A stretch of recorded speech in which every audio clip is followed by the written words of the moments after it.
there's an epidemic sweeping the nation. It has people cowering inside, afraid to go out. And no, I'm not talking about COVID.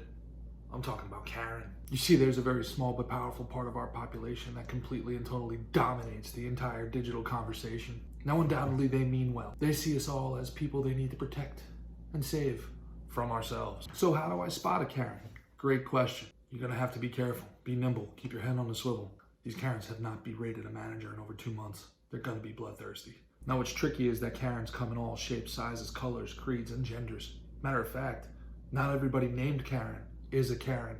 My Aunt Karen is one of the best people on earth. Totally not a Karen. I know, it's confusing. That's why we have to be vigilant. Be on the lookout for any of these symptoms. An inability to have any sort of rational conversation. Only bark orders. An extreme propensity for getting offended on other people's behalves. 2 dead giveaways. The Karen face and the Karen fingers. It's like they took a shot of vinegar while smelling poop. And their fingers are always at the ready to tweet at somebody's company, rat at somebody out, or tattletale to somebody's boss. There's more than 5 people within 100 feet of each other. Let me call the cops. That's the Karen combo. Gotta be on the lookout for the Karen combo. This is not hyperbole. I would rather get into a UFC ring with Brock freaking Lesnar than get into a Twitter fight with a Karen. Here are some steps we can take to help flatten the Karen curve. Not unlike a forest fire, it is best to avoid a Karen at all costs. If your current situation makes it impossible for you to stay at a safe distance from a Karen, it is best that you avoid their triggers.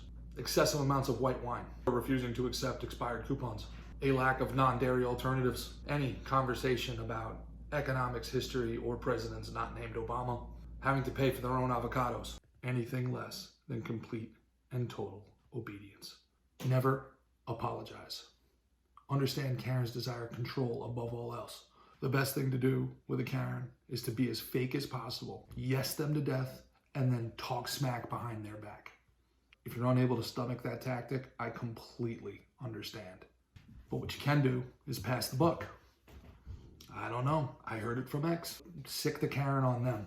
Don't engage a Karen. They will never argue with logic, and they will turn from bully to victim faster than Bernie Sanders can close on a summer house. Avoidance is the key. Social distance. Matter of fact, when quarantine is over, you should keep Karens at as far of a social distance as possible. You cannot put the fire that is Karen out. You just have to wait for them to attack the wrong sacred cow. And in another, bigger, stronger, more forceful Karen will check their privilege. And you'll know this happens when Karen 1 writes a Facebook post lamenting PC culture.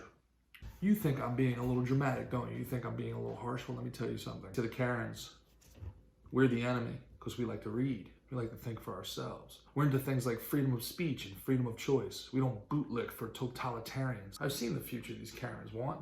It's an androgynous 47-year-old virgin sipping White Claw through a paper straw in their mother's basement while they're scrolling through their favorite episodes of Orange is the New Black and desperately searching online for the validation of a stranger who is not qualified to give it in the first place. I guarantee that you could think of at least 3 Karens in your mind right now. You go ahead and tag them below. This will be an intervention. Unless you want to murder, death, kill the culture that we love and hold so dear, you nip the Karening in the bud.